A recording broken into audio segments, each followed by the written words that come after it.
With regards to the CFO myths, essentially, this is based on our CFO survey that we do annually with Gartner. And we've been trending what CFOs' responses are with certain technology-related questions. One of them is regards to where their investment priorities are going. And one of the things that we've seen a rise in is investments in technology-related areas. That's been increasing year on year, and actually from 2014 to 2015, that went up by almost 50%. So a massive increase in terms of areas of focus or priorities for CFOs.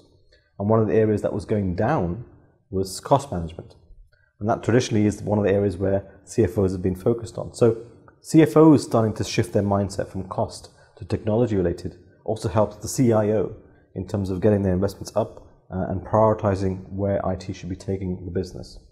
So one of the areas that I've been helping CIOs is how they should leverage that change in mindset of the CFO globally. And also we've seen that reflected in the Indian market too, with CFOs also now starting to focus on using technology, not just to enable productivity in the business, but help the business margin grow.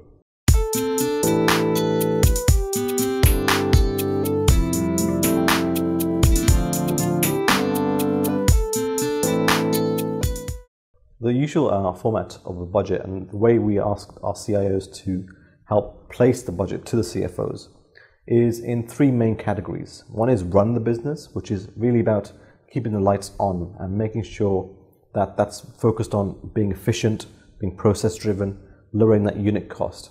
And of course, globally, IT commodity, things like servers, storage, mainframes are getting cheaper anyway. So that's naturally right for the CFOs to expect that to go down in cost.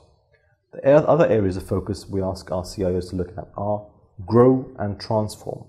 Grow essentially means what proportion of your IT budget helps support business growth. It could be user volume, it could be customer volume, it could be transaction led. But all these things are growing, and that's good for the business, and that's IT supporting that growth. And then the third area is transform, which is really new innovative capabilities that we want the business to have going forward. Either that improves or increases the barriers to entry for other competitors to join, or it actually creates a new product or new service that wasn't there before. So if you can place the budget in these three categories to the CFO, they really can then start to focus on the real cost that's not really adding value, which is the run cost.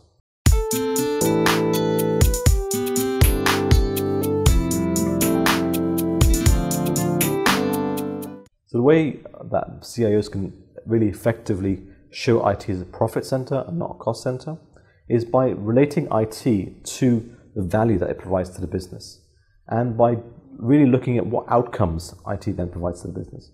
If IT only focuses on cost and only reports cost, it'll always get challenged on only cost. So what we're asking CIOs to do is start to look at how the relationship between IT relates to the business value through outcomes, whether it's improvement in customer retention, whether it's improvement in time to market. One of the companies I was recently studying, Intel, produced an IT annual report that showcases exactly what the IT function does for the business in terms of reducing chip manufacturing time to evaluate to the design function. All these things are business solutions, business problems that the IT team has helped solve. So that's one of the biggest areas of making sure that IT goes from a cost center to a profit center.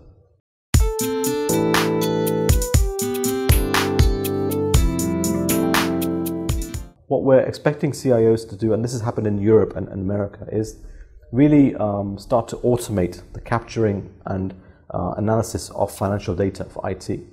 There's been various vendors coming into the space in Europe and America, not so much in India at the moment, but we see the next 3 to 5 years that will change.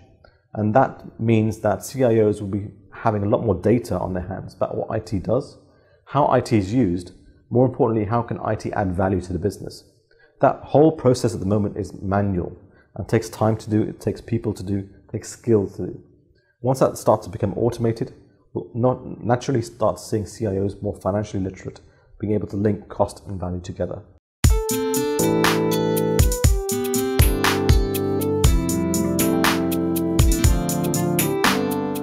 Yeah, in the Indian scenario, we do see a high proportion of CIOs reporting to CFOs.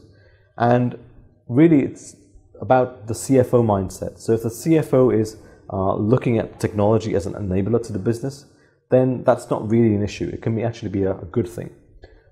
If the CFO just focuses on cost and sees technology as overhead, then you're in trouble. And what we've seen across in Europe and other parts of the world are CFOs more willing to take risks on IT and technology. And that's starting to come through now in the Indian market as well. So once that starts to happen, we'll see CIOs being escalated to a level where they're starting to use technology to much more to drive business solutions and really enhance the revenue side of things, and start to see CFOs and CIOs on equal footing.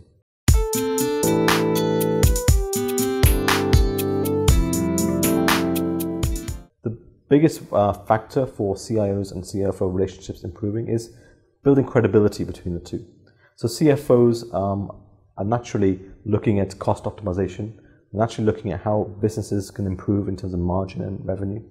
And IT, one of the biggest things IT can do is actually showcase that they've been cost optimizing for some time now. What's the overall long-term objective? They also have a long-term plan to build optimization in place, but also to grow the business.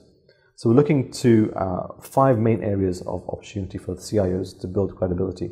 One is actually showcasing that long-term plan, having a 5-year view of the business. Secondly is actually benchmarking and making sure that your IT budget is positioned in context to external benchmarks. Thirdly is having the right analysis in place to make sure that you really understand what drives your IT costs up and down. That's one of the biggest single factors for building credibility with the CFO. The CFO doesn't feel that you know your numbers, you know what drives the numbers up and down, they're going to very easily put challenges on you to help you optimize. Fourth thing is marketing IT spend. So how do you actually communicate IT value? One of the things is look at all the projects you've done in the past. How have they helped the business? So start marketing IT. And the last one being actually making sure that you don't just look at cost, you look at the business opportunity that's available from IT. Technology today is ubiquitous across the whole business. It's looking at really how business margins can be improved. And we introduced a concept called ITO 360 just about 18 months ago. We looked at how the overall cost of the business can be improved through technology-related investments.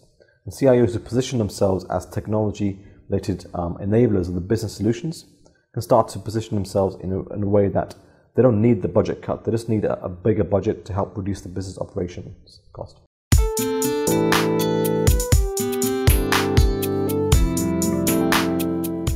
Okay, so the best practices for CIOs regarding IT cost optimization are mainly laid at 4 levels. The first level with regards to IT procurement. So what are the best ways, pricing and terms and conditions that companies can then source with vendors? And one of the things that we encourage companies to do is actually do some benchmark analysis around software licensing, hardware costs, etc. So from an economies of scale perspective, you're best placed to drive that unit cost down. Economy of scale is one of the biggest single factors of cost optimization. So we want to make sure that CIOs really understand how they can leverage the economy that they have, economies of scale, to drive that unit cost down. The second thing is really around delivery of IT into the business. So how are you positioned? You have an in-sourced model, outsourced model? Do you have a service view of IT? This is really focused around infrastructure and operations and the ability to really drive that cost down over time, the delivery models. The third level is more about demand management and focus on how the business consumes IT. And if that can be optimized in terms of consumption, because there's a lot of wastage of consumption as well. The business uses IT a lot without really understanding where the inefficiencies lie. So if the business can understand better about how to consume IT more effectively, then you're going to be a lot more an optimized state. That's about demand management.